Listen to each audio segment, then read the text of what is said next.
So, yun, good day mga paps, mga ma'am sir. Nung topic ko natin ngayon is paano po mag-engine change oil naman ng Toyota Innova. 2.8 engine naman siya. So, 8 litro to, pero ang isasalin mo lang 7.5. So, ayun, tignan natin paano baklasin. So, kanyang drain plug, saka no oil filter. So, tara, sana natin.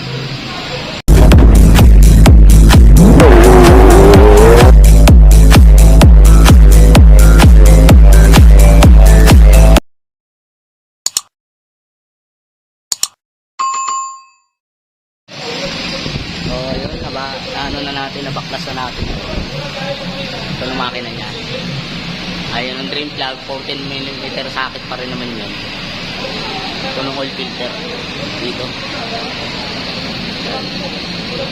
So, ganyan naman change oil. Toyota Innova na modelo. So, inuubos na lang natin ng laman niya. Sali naman ng langis.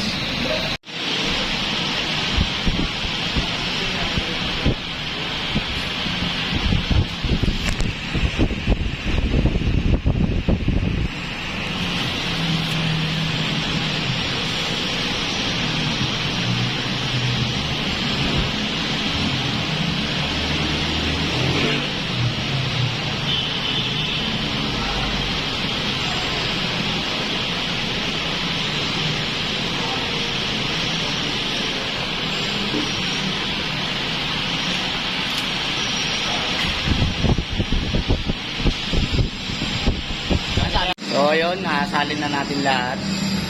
So, ganito ng makina niya. GD engine.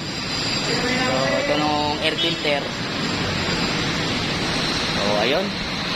So, see you on next video topics.